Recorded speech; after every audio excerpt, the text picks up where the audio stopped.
Hello, everyone, and welcome to Creative Live. I'm your host, Kenna Klosterman, coming to you from my home to yours, to the home of our guest today, Ajani Charles.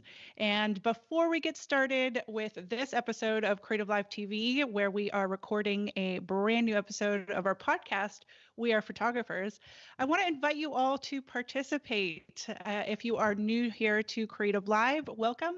We have a global audience that tunes in from every corner of our beautiful planet, and we love to hear from you and give you those shout outs. So whether you are tuning in right now on Creative Live TV, where there is a chat icon, you can up in the corner, you can click on that, type in where it is that you're tuning in from, or if you're on any of our social media channels, you can do that as well.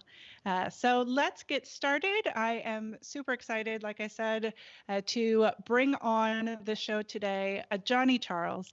Ajani is a photographer, a director, a producer, a mental health advocate, and he is a Canon Canada ambassador. He's based in Toronto. Ajani has just done so many amazing things in his career and continues to, and I'm thrilled to start to speak about some of those and share a lot of the things that he's done. But just to give you some highlights, he's the founder of The Visionaries, which is a Toronto-based photography and cinematography nonprofit and educational programming that mentors youth. He created a photographic documentary called Project T Dot, which is a visual chronicle of the city Toronto's hip hop culture. He has worked with incredible clients spanning from H&M, UMG, Christian Dior, the Calm app, which is definitely something I want to talk to. His work has been featured in publications such as Complex, Jay-Z's Life and Times, and Vogue. He has worked with many icons, including Ariana Huffington, Drake, Wu-Tang Clan, Spike Lee, Director X, and so much more. So please help me welcome Ajani Charles here to Creative Live. Ajani, thank you so much for coming on the show. Yeah, thanks for having me. That intro was so great that I think we can end this right now.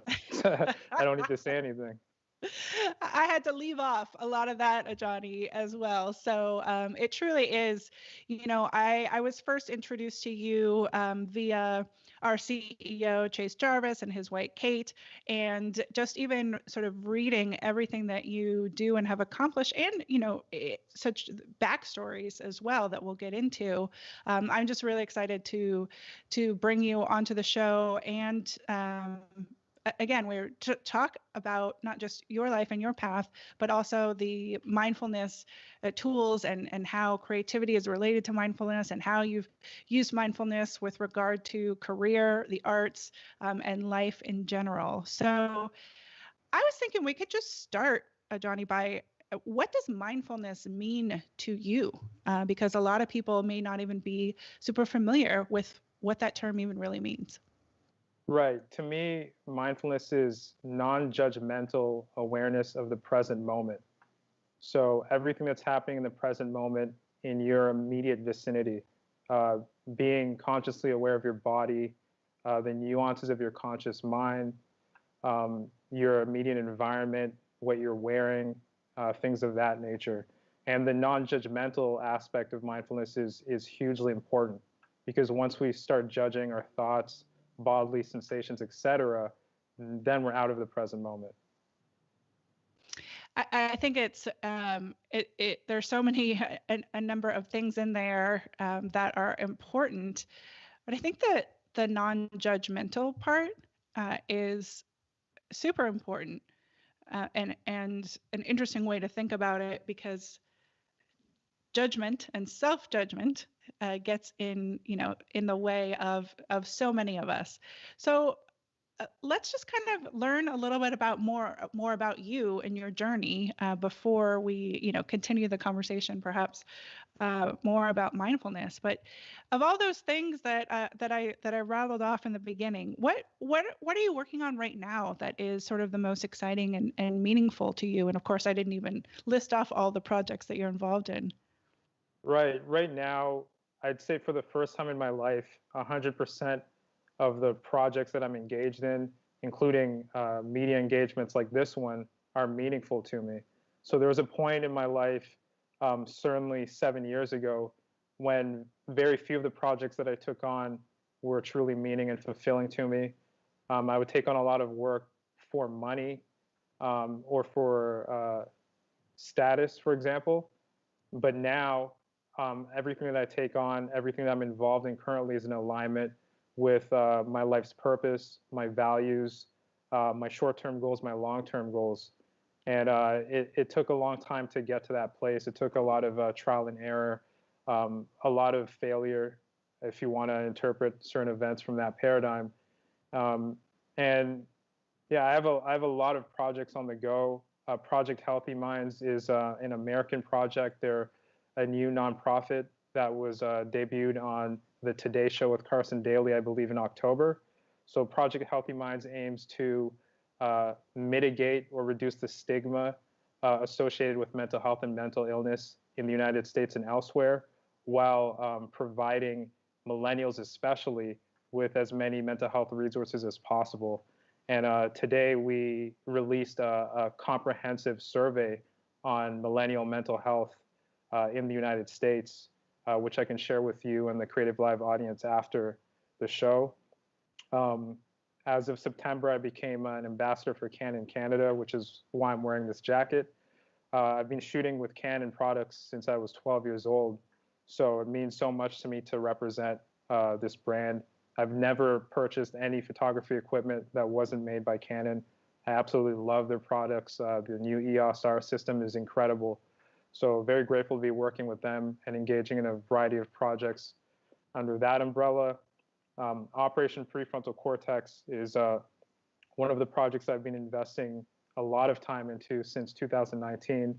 That was co-founded by my colleague and mentor, Julian Christian Lutz. He's professionally known as Director X. In Canada, he's the most prolific music video director. There's him and everyone else. And what happened in 2014 or 15, I believe, he was shot at his own New Year's Eve party. Basically, someone at his New Year's Eve party was shot in the back, and the bullet went through that individual and hit him. So when he was able to transcend the trauma of that event, he began doing research on what would cause someone to be so angry and reactive that they would bring a firearm to a party and discharge it in a public forum. And he found out that it comes down to childhood trauma and an imbalance of neurochemistry in the brain, which basically results in the amygdala, the fight-flight system in the brain, being overactive, and the prefrontal cortex, which is in charge of executive functioning and planning and rational thought and decision making and conversations like this, that becomes smaller. So a lot of violent individuals, or rather most violent individuals, have an amygdala that is too overactive, too dominant, whereas the prefrontal cortex is not active enough. And that's why they black out and lash out violently. And I've been in many dangerous situations. I've seen the rise in violence that's happening in Toronto firsthand. So what we do at Operation Prefrontal Cortex is we're reducing gun violence, mass violence, and police violence in Toronto through mindfulness and meditation. And we're working towards having our program implemented throughout the Toronto Police Services, throughout the Toronto District School Board, and elsewhere. So we're beginning that process at the moment under the constraints of COVID-19. Wow, that was a lot. Just to I'm fascinated by neuroscience as well. And so like there's one thing when you kind of understand that, okay, there are things we can do to calm ourselves. But then when you step into the level of researching and coming to understand the science behind it, because I mean, a lot of times people think like, oh, meditating, is woo woo or something like that. But once you start to explain sort of that, like you said, the amygdala, the fight or flight, and trauma and what our brains are actually trying to help us or what have you. Have you seen that therefore you're able to, like when you're working with police forces or to implement programs, does that understanding of the science help people kind of switch and be more open to it, do you think? It definitely helps, especially in regards to pitching what we do to various organizations. But the proof is in the pudding. The best way to understand meditation's effectiveness and the effectiveness of other mindfulness tools is to engage in them. And it's unbelievable how my life has improved as a result of my mindfulness practices. And all of my colleagues that meditate say the same thing. There's a lot of science on the benefits of meditation, how meditation can be used to uh, address anxiety, depression, PTSD, how it improves focus, how it can be used to relieve pain. There's a study that showed that daily meditation is as effective as some antidepressants, as some SSRIs. So there's a lot of science on this topic, and there are more studies in the works, especially as meditation becomes more and more popular. I noticed the other day that Calm, one of my clients, they just reached 100 million downloads. So and so many public figures meditate and talk about the benefits of meditation. Chase Jarvis, he's the CEO of your company. I know that he meditates all the time. So it's becoming more and more popular, and I believe that as it grows in popularity, more funding will go towards the science behind mindfulness's benefits. Absolutely, and I'm also one who like you said, and I want to get more into your story as well, because the fact that we just talk about these things means that allows people to understand that they're not alone if people are also experiencing whether it's anxiety, depression, stress, or all the things, physical pain, like you said.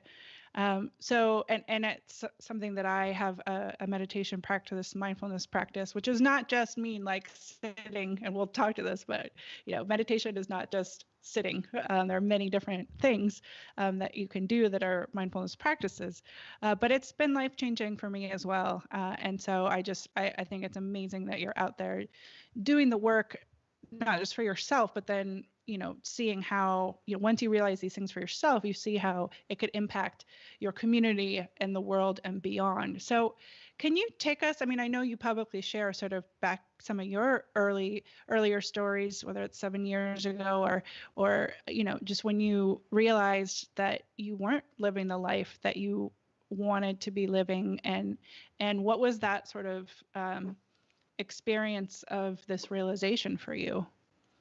Yeah, absolutely. I think I've become effective at summarizing my life story in less than 5 minutes. So I'll do that now. I was born in Laval, Quebec, which is not too far from Montreal. My father, he's a professor, a scholar, a writer, and an editor. My mother is a psychiatric nurse. And at the age of 4, I moved away with my parents to Haiti. That's where my family, my ancestors come from. Ultimately, they come from Africa, but within the last couple hundred years, Haiti. So because of the volatility involved in living in Haiti and a lot of the socioeconomic strife there, we moved from Haiti to Toronto when I was 5 years old, and that was great. I'm an only child, and I've always been effective at making friends. So I made some great friends when we moved to Toronto. I'm still close to many of them to this day. And since I was a kid, my parents noticed that I was always inclined to create visually. They recognized that I had a talent for painting, for drawing, etc. So at the age of 3, my father, who's always been supportive of me, had me audition for the Claude Watson School for the Arts, which is in the North York district of Toronto. So the Claude Watson School for the Arts is, I'd say it's the Canadian equivalent of Juilliard. So I loved it.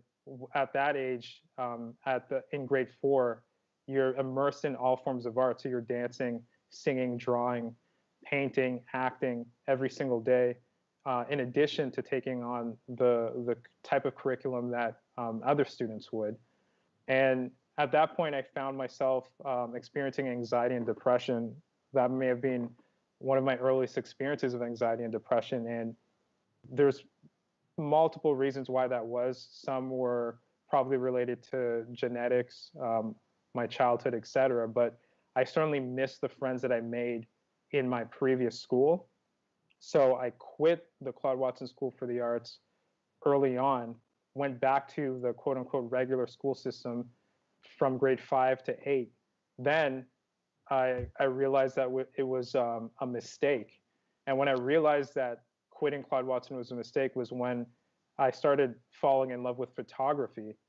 And I started studying photography at the Toronto School of Art. The Toronto School of Art was basically a private school, an arts-based private school for adults. So I started taking photography lessons at the age of 12. And everyone in my class was, 20, 30, 40 years old. And I started learning how to shoot with SLR cameras, how to shoot with film, how to develop film. And I fell back in love with art. I realized that quitting Claude Watson was a mistake. So I auditioned for the Claude Watson Arts program, which is the secondary school iteration of the Claude Watson program, in grade 8. And I got in and I became a visual arts major. Now it's common practice for students in the Claude Watson School of Art to audition a second time. But I believe at that time I was the first student ever to get into the program twice. So when I was in the Claude Watson Arts program at Earl Haig Secondary School, at the secondary school level, I started to dive deeper into my passion for art, and I started engaging in a multitude of extracurricular activities. It's also important for me to note that in the 6th grade, my father moved away. He started teaching as a professor, first at Brown University and then at many other universities around the world. So it's worth noting that I went from a 2-parent household as a kid to a single-parent household from grade 6 up until much later. So that really threw me off in high school, not having my father around. We were very close prior to him moving away, but when he moved away, that was, I realized in retrospect that was quite traumatic for me. So in high school, I poured myself into academics and extracurricular activities, and that was one of my many maladaptive coping mechanisms. I would be at school in high school from 7 a.m. to 7 p.m. I was on the basketball team, the rugby team, student council, countless clubs. And I was just coping with anxiety, depression, fear, and uncertainty in these ways that were socially acceptable, but harmful to me in the long run. And I was immersed in the arts, and then by the end of high school, I got into numerous schools in the United States and in Canada for photography specifically. But I had an existential crisis, one of my first ones. At that point, I wasn't sure if it was possible for me to become a professional artist. I wasn't sure if photography was for me. So at the last minute before university began, I decided to attend the University of Western Ontario, now known as Western University, to study philosophy, because I believe that philosophy would help me find my way in life, would help me clarify my career path and make sense of the world. You don't know anything as a teenager. I don't know anything now, but it's even more, the ignorance is amplified when you're a teenager. So I attended the University of Western Ontario, and it was one of the most enlightening experiences of my life. I was so exhausted from the workaholism and perfectionism of high school that I mostly just partied for the majority of my university years. And it was good to take a break, but towards the end of university, I realized that I had to make a decision about what my career path would be. And fortunately, taking a course on existentialism taught me that the wisest thing that I could do would be to align all aspects of my life with what I'm most passionate about. And I realized that that was art. It was art all along. Throughout university, I was probably more depressed than I had ever been. And one of the reasons for that was because I was abstaining from the creation of art for the vast majority of university. I had taken a break from what I loved, which was much needed at first, but then it started to weigh me down. So then I decided to become a professional photographer at that point, which was a path that wasn't as clear cut as deciding to become a lawyer or a doctor. But I decided to go all in to do market research on photographers and filmmakers in Toronto to learn how to shoot digital SLR cameras because I had to make the switch from film to digital and to network because I knew that when I moved back to Toronto, if I wanted to become a professional photographer, I would have a lot of competition. And at that point, about 2 years after graduating, that's when I came across Chase Jarvis and numerous other people that I began studying online. I began reaching out to professional photographers and filmmakers in Toronto and studying under them, having my work critiqued. I interned at the Tour Star Corporation, which is the parent company for the Toronto Star, one of the most well-known publications in Canada. I was a production assistant at 235 Films, which at the time was the most successful music video production company in the country. And I started learning. And when the recession hit, I realized that simply focusing on photography alone wasn't going to cut it. It wasn't going to help me to make a living financially, and it just wasn't practical. I realized at that point I needed to diversify my skill sets. So I created a production company at around 2012, producing video projects and things of that nature. And that was challenging because I didn't have a business partner. I lacked in many forms of knowledge. And a lot of my fears and insecurities were unprocessed at that point. I wasn't looking at myself, and I was still engaged in the perfectionism and workaholism that had plagued me in high school. So everything came to a head in 2014, including my partying, partying was like also going to nightclubs and things of that nature was also a maladaptive coping mechanism that I spent a lot of time engaged in. And 2014, all of that came to a head. I realized that the way that I was operating my business was unfulfilling and painful.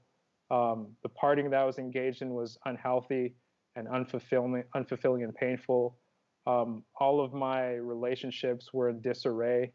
I just felt terrible, and I lacked this sense of self. I didn't have a clearly defined life purpose.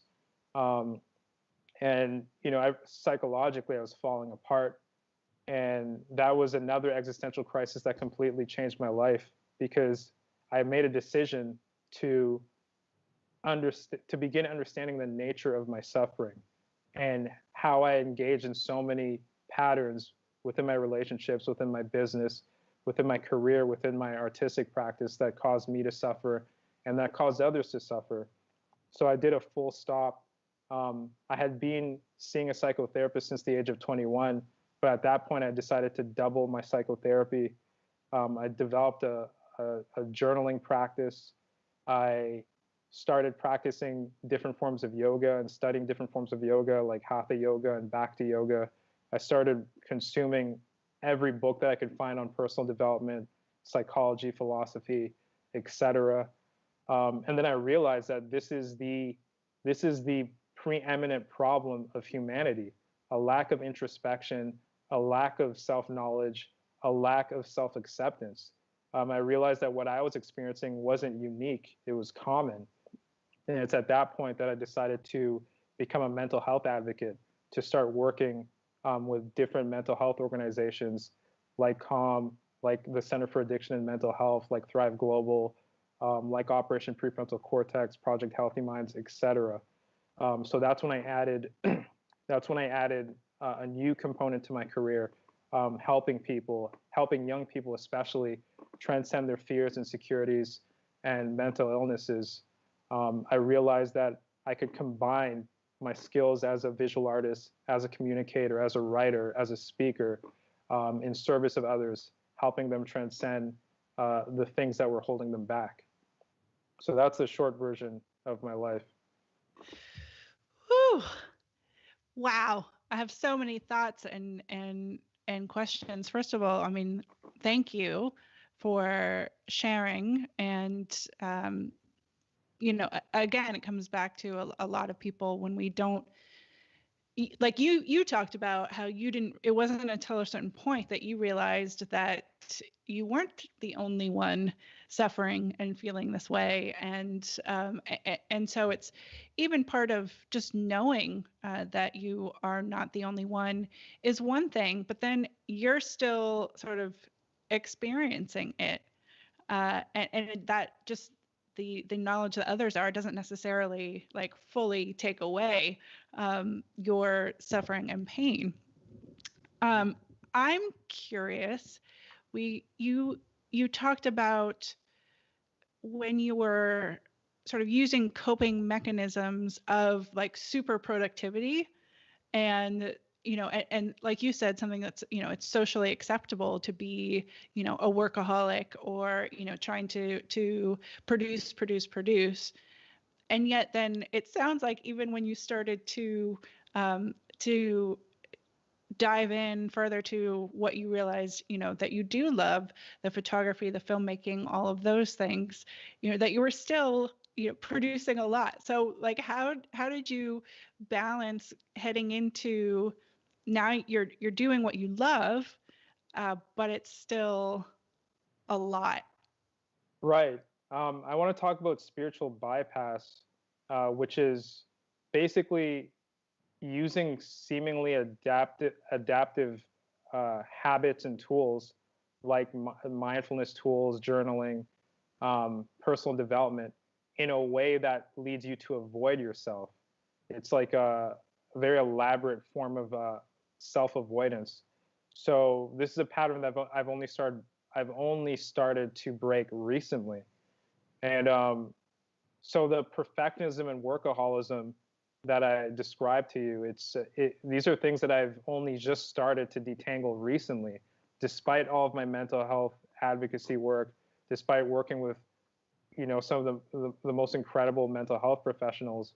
It's taken me at least 7 years to start to let go of that. And I can give you an example, a recent example of how this played out. I went to my yoga studio about 3 years ago, and I left a bag there, and I just came to pick it up. I wasn't going to a class, and one of my favorite teachers at the studio, I was going to her class every Sunday, 8:30 p.m. for 3 or 4 years. I would never miss that class unless I was traveling for business. I would never miss that class. And she looked at me and she said, "Are you coming to class today?" And I said, "No, I'm just picking up my bag." And she said, "I'm so proud of you," because I skipped her class. Like, we had talked about this pattern and she knew how hard it was for me to break it. And that was a very small example of me breaking that fear-based pattern of workaholism and perfectionism.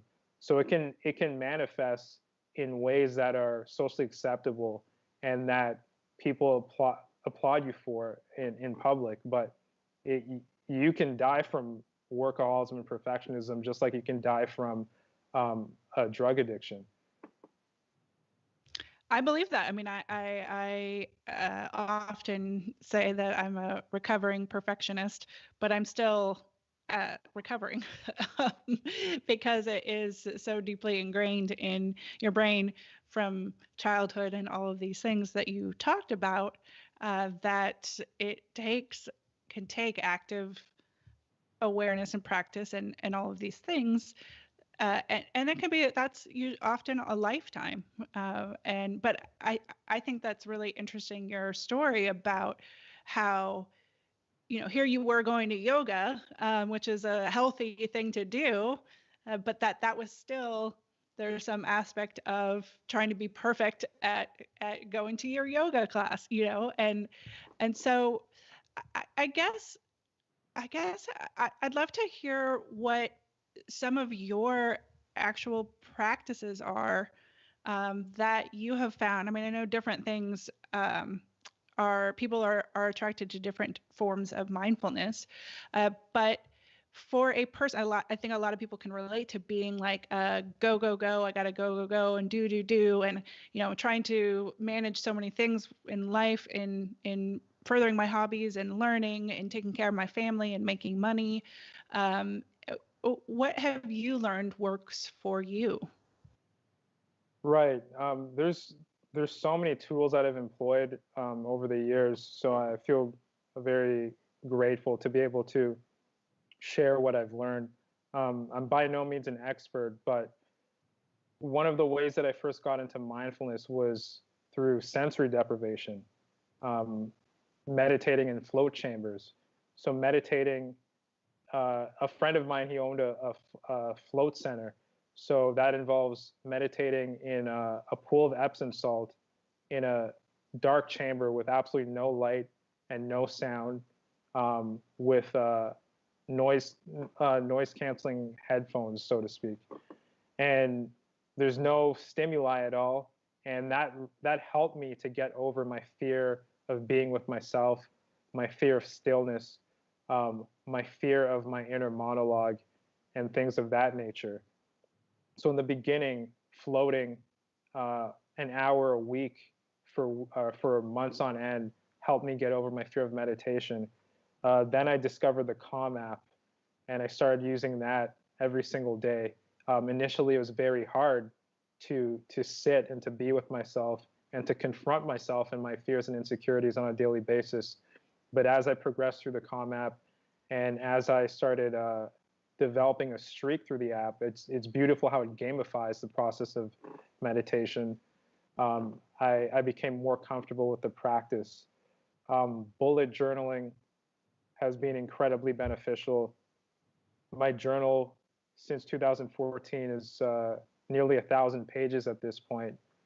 So really untangling different events in my life, traumas that I've experienced in childhood and in adulthood has helped me a great deal.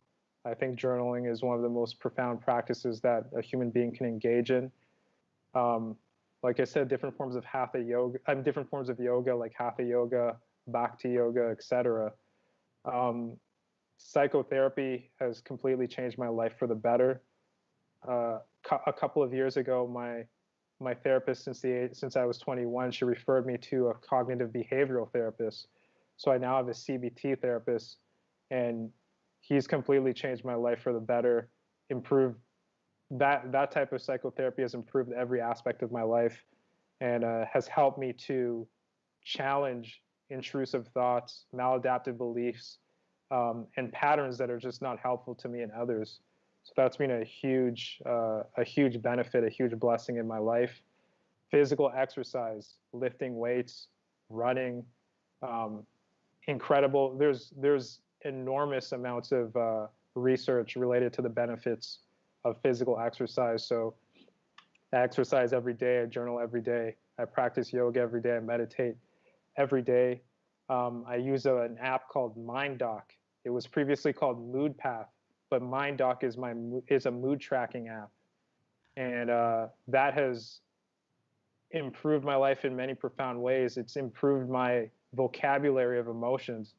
Um, when I was much younger, I just thought that human beings were either sad or angry, um, or nervous, maybe. But now I know that there's thousands of permutations in regards to emotions, and cultivating emotional intelligence has been hugely important for me. Another very important tool is changing who I associate with, my friends, my colleagues, my mentors, my clients. I'm far more discerning today than I've ever been in my life, and compound interest. I believe it applies to all aspects of human life. It's not just a concept that is relegated to the world of finance. So if you surround yourself with individuals that are engaged in personal development, um, want to cultivate as much peace in their lives as possible, have clearly defined life purposes, want to help others, are altruistic, are creative, and have similar goals and values as yourself, well, you're just going to become more of that. But prior to 2014, I was going in the opposite direction in many ways. So associating with the quote unquote right people has been one of the most beneficial tools that I've employed. I've never heard anybody talk about compound interest outside of, the financial world, and I really like that. So yeah, I'm going to noodle on that one for a bit. Because I mean, you're just laying out so many ways of approaching sort of the same, ultimate sort of challenge of, not of these, the negative self-talk, the not being the judgmental. If we go back to what mindfulness is, self-judgmental, the limiting thoughts, and all these things. But I mean, it's a full-time job. It is, and the reason that I engage in these practices on a daily basis, and the reason that I'm so vocal about these practices and about introspection and mindfulness and quote unquote self-care is because I know what's on the other side of neglecting these tools. I've been there. I know how bad it can be. Friends have died. Colleagues have died. I was meters away from the worst terrorist attack in Toronto. So to neglect these practices, to not delve into one's consciousness, to not take care of oneself, can lead to chaos. And not the type of chaos that we can't control, but the type of chaos that is truly avoidable. So that's why I engage in these practices, and that's why I encourage others to get to know themselves better and to take care of themselves. And quite frankly, in the 21st century, this is probably the worst year to not engage in any of these practices. The pandemic has been so profoundly stressful on the vast majority of people. It's unbelievable. I mean, it really is. We're recording this in, January 2021, and coming up on a year since many of us went into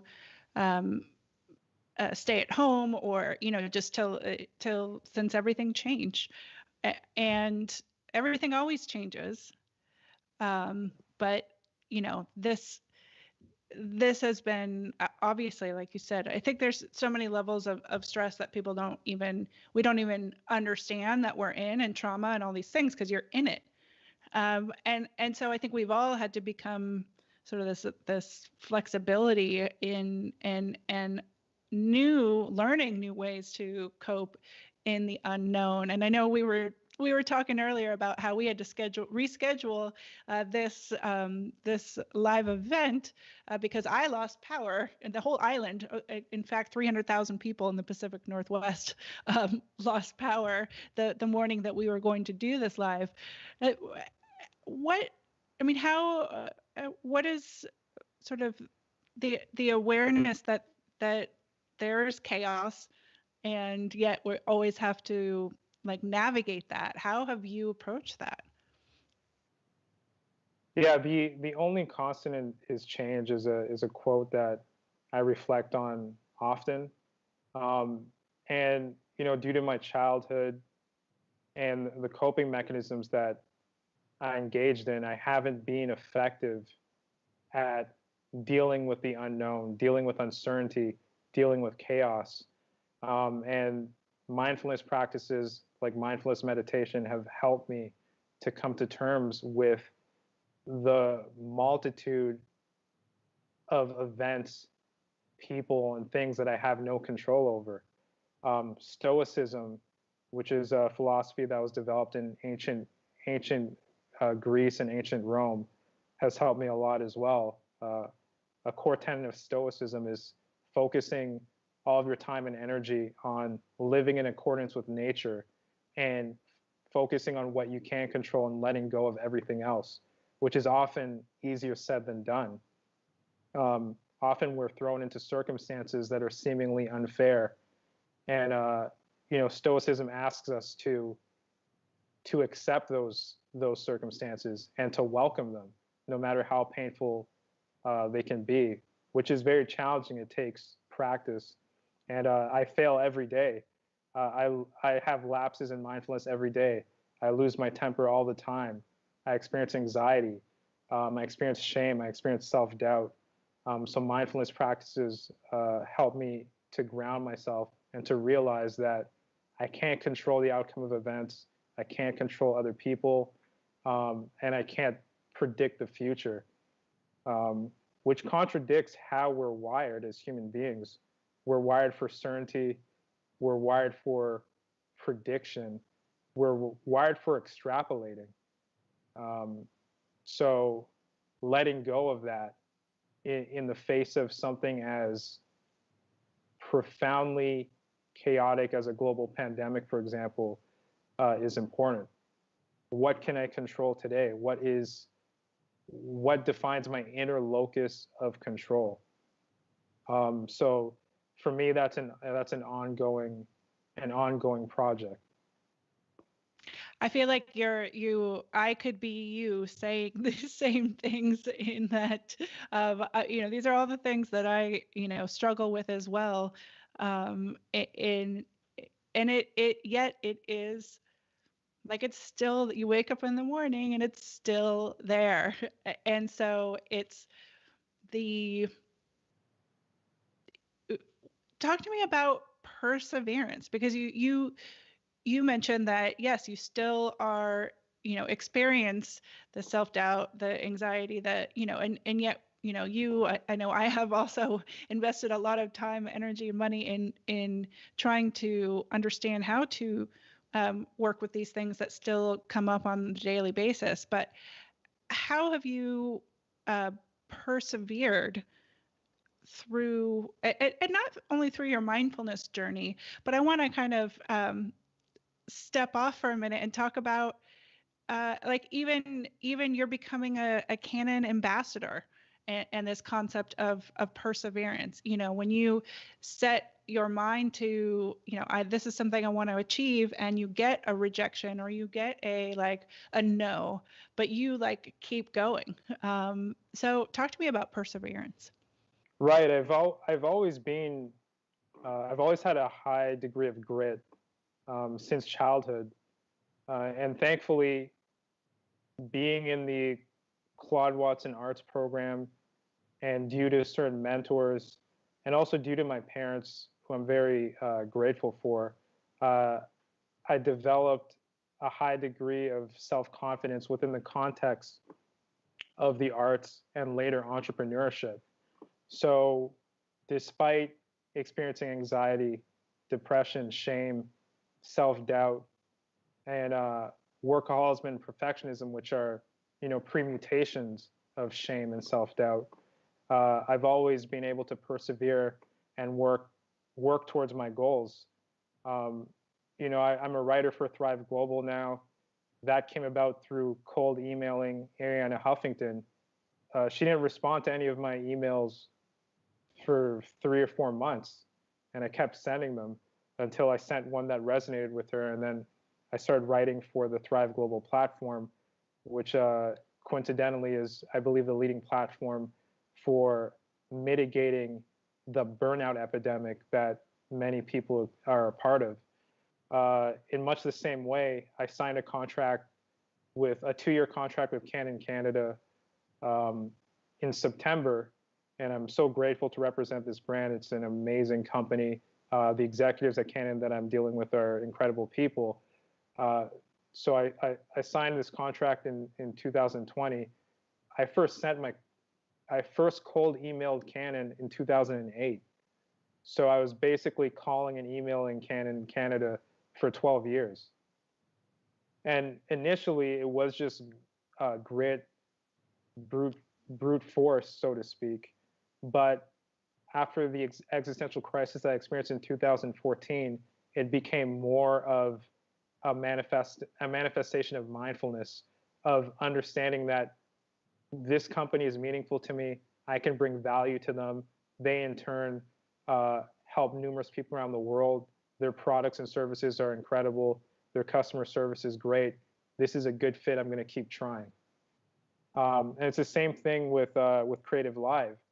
If Kate Jarvis didn't respond to me, I'd email her 2021, 2022. I would keep emailing and calling her until you and I would get on a call like this. And here we are. And here we are. So I think a lot of creatives, because they're not engaging in introspection and mindfulness, and because they have all these fears and insecurities running the show from the vantage point of their subconscious minds, they don't persevere. They send an email, they get no response, or they get a no, and then that's the end of it. They get rejected 10 times in a month, and that's the end of it. And to engage in any creative venture, to be an entrepreneur, to be an artist, I believe that perseverance is incredibly important. However, based on the subject matters that we're discussing today, resting is also incredibly important.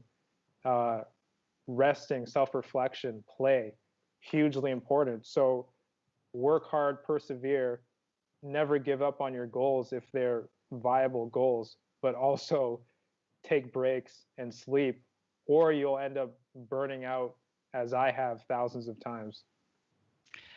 I think that is a beautiful message, and I love the word not just rest, but play, because we can get I find myself getting so serious and getting just really, which is is aligned with the anxiety and stress and so as adults, we don't necessarily allow ourselves this concept of play as much anymore because we're so focused on other things. But how have you, what does that mean for you? Yeah, at this point for me, play is just spontaneity.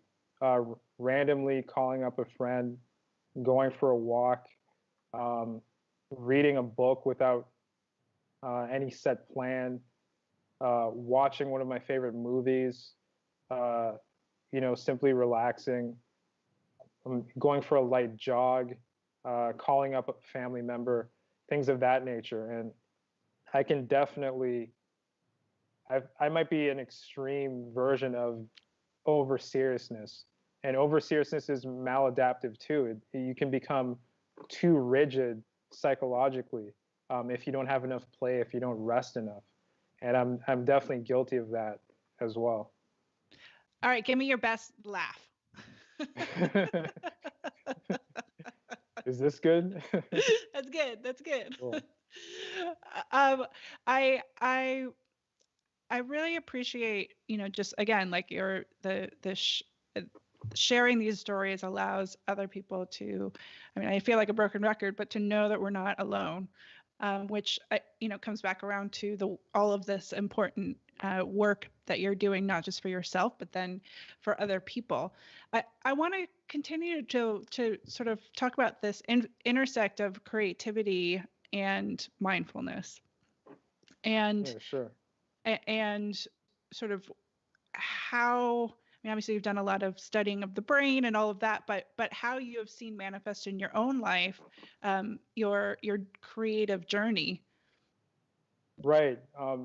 Because I've engaged in a lot of introspection and self-reflection, it manifests in my work, and I can now tap into parts of myself that were unconscious to me previously, or that I was seemingly disconnected from. And that has also informed my decisions when it comes to clients I ought to take on or believe I ought to take on, colleagues, and so on and so forth. So in terms of the projects that I've taken on most recently, they feel more in alignment with who I am as a person and my goals and values than ever before. And I believe that's a reflection of cultivating mindfulness on a daily basis.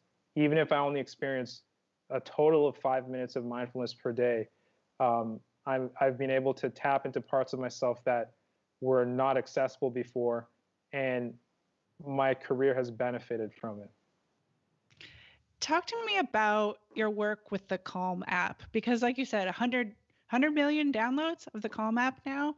It is one of the ones that you hear about the most. But will you tell me about how you then you did a piece of content with them? Is that correct? Right. I produced a video, co-produced a video with Chris Advinson of Calm. He's their head of sleep stories. And something interesting about Calm that most people don't realize is that some of their most important team members are based in Toronto. And so I'm affiliated with a meditation studio called Home. And I believe in 2017, I got an email from Calm telling me that Tamara Levitt, who's Calm's head of mindfulness, the most prominent voice in the app, and certainly an individual that is incredibly important to Calm's success, I learned that she was having an event for her course on gratitude at Home, the meditation studio in Toronto, and I was so confused. I was like, why are they having it here? So I go there and I meet Tamara and I meet Chris, who's Calm's head of sleep stories. I find out that they're both from Toronto. I find out that Tamara went to my high school. She's 10 years older than me, but same arts program. And yeah, it was we connected, and I told them how Calm changed my life for the better. And yeah, it was profound because at that point I was disconnected from the Calm app. I was using it every single day, but I didn't know the people who were behind it. I didn't understand. And when I met them in person and got to know Chris and Tamara and some of the other team members later on, I was like, oh wow, these people truly care about mindfulness and introspection and about spreading these mindfulness practices to as many people as possible. So I ended up writing an article for Calm, which Chris edited, describing it's called 232 hours, because at that point I had put in 232 hours of meditation, and it's about how Calm changed my life. And after that, they featured me in a video to tell my story about how the Calm app changed my life, through Christiane, who's one of the Calm team members. She's also from Toronto, and she created the yoga studio that I just mentioned earlier. So there are so many. There's a lot of overlap there. So after that, I ended up, producing some videos for Calm, featuring one of my meditation teachers, Jeff Warren, who's also from Toronto. So it's been an honor working with Calm and using the Calm app. I used it 3 or 4 times today, so it's an incredible tool. I highly recommend it to anyone who's struggling to develop a meditation practice. I think that it's so important to have something that you can return back to and back to, and it's awesome to hear the story of how you can't even, it's not like you are somebody who did for 12 years say, hey Cannon, hi, but then there's also these beautiful alignment of serendipitous things that happen, and then it's taking advantage of those, or not advantage, but seeing opportunity in, like you seeing that this Calm thing was happening, event was happening at, something you near you, and then just like going and going and until these things align and happen. Yeah, I want to say something about serendipity. Yes. It's a and thank you for bringing that up. It's a great word and concept.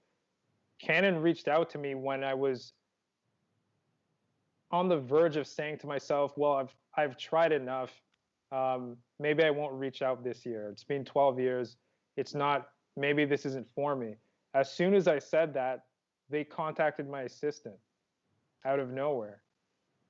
So I believe that, in relation to perfectionism and workaholism, that's all about control.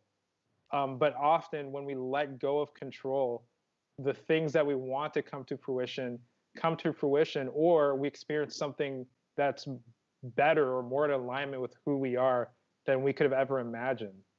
So I just wanted to say that about serendipity. I've had so many moments like that where something serendipitous comes to fruition, and it was because I let go of the need for control, the need for certainty, and I let go of forcing things. Oh my gosh, it's such good advice. I'm glad, that's maybe a beautiful place to come to a close soon, because it is I always say my daily practice is letting go. And but it's even though I've been saying that for a long time, it's still this like not even still seeing clearly the control aspect of that, and how that can get in the way of yeah, just of that, you're not even seeing the state that you're in, or what have you. But I didn't realize that with the Canon Canada, that it was when you finally kind of let go of trying to control it, that's when they got a hold of Carla, of you. That's pretty Yeah, cool. yeah, And important life lesson too. right. But I wouldn't have been on their radar had I not planted those seeds over the years. So I think where people may get serendipity wrong is associating it with a lack of work or a lack of preparation. You have to meet the universe halfway. So I let go, but I was prepared. You know, I was prepared to work with Canon. I was prepared to work with Calm. Um, but the letting go is what led these relationships to come to fruition. Do you believe in the word luck? Yes, I think luck can be synonymous with serendipity, and a lot of my quote unquote success has to do with luck.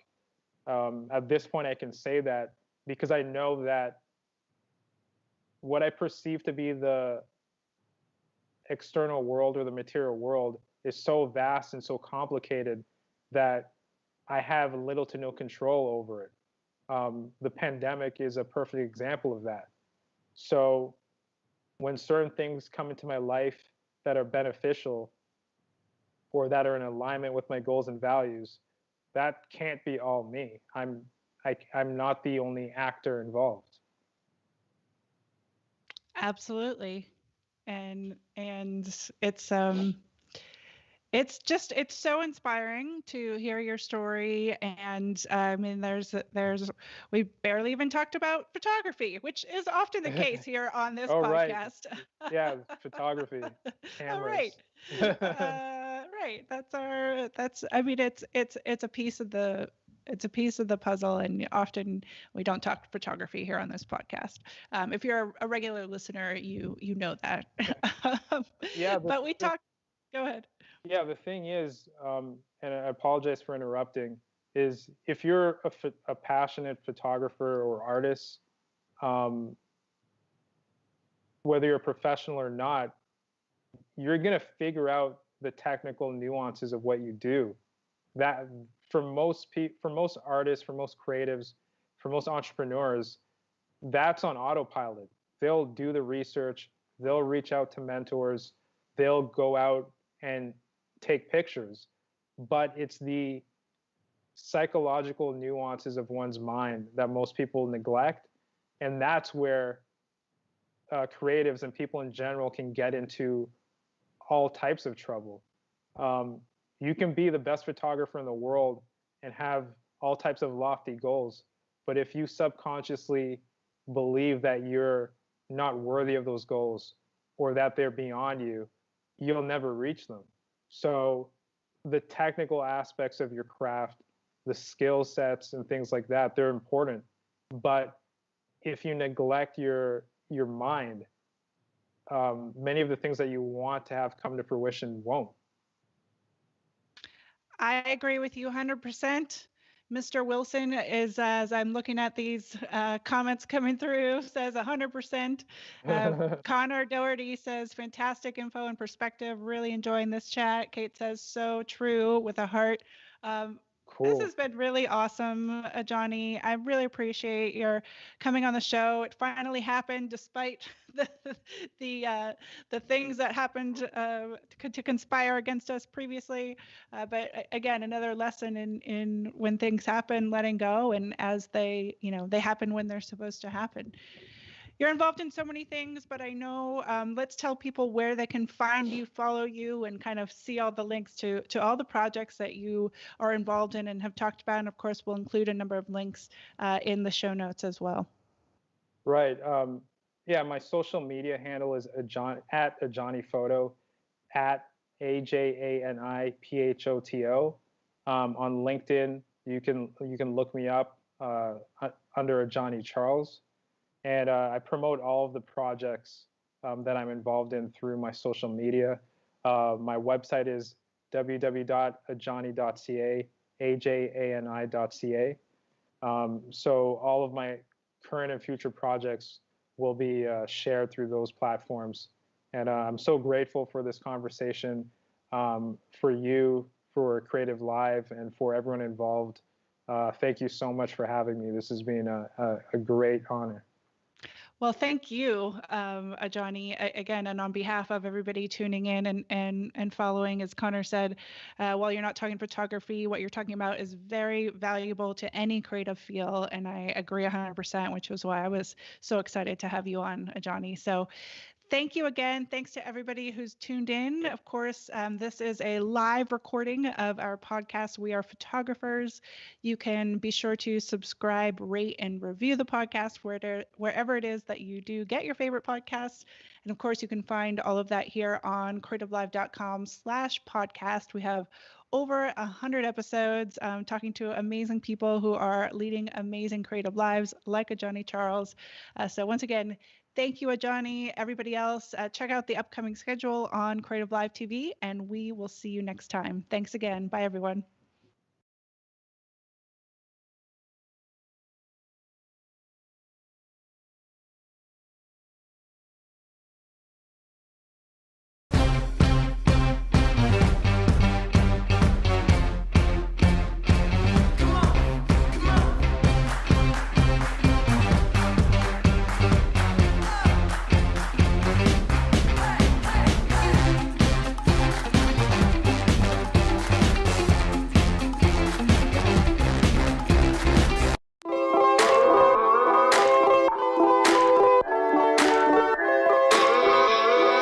If you're feeling isolated and looking for creative connection, try tuning into creativelive.com/TV. That's where we've got a 24/7 live stream from the kitchen counters.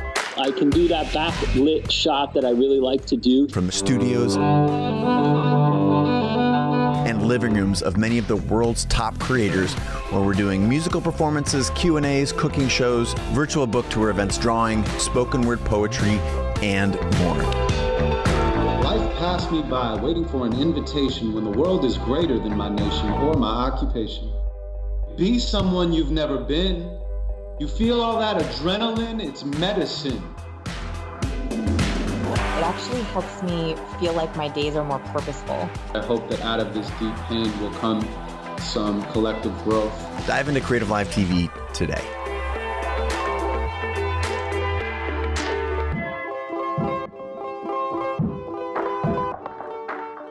Hey guys, what's up? It's Chase Jarvis, founder and CEO of Creative Live. You all know that we have more than 2,000 classes and more than 10,000 hours of learning, inspirational, and motivational content on the platform. I'm super excited to announce a new experience on Creative Live. It's called Fast Class. You've told us that you're busy and sometimes it's hard to dive into a full class from start to finish. So essentially, we're now giving you a shortened highlight version of our top Creative Live classes. You can always dive into the full class with 5, 10, or 15 hours of great content. But now, if you're just looking to focus on a few of the highlights or want to be able to skip quickly to something that really interests you, you can now get a shortened, fast class version of that class. We're also thinking this might be able to help you explore a new craft and save time while doing it. This is a great tool to curate your learning experience to help create the life that you seek. So you're probably thinking, great, how do I access this new experience on CreativeLive? That's easy. All you have to do is be a subscriber to the Creator Pass, and then all this is yours.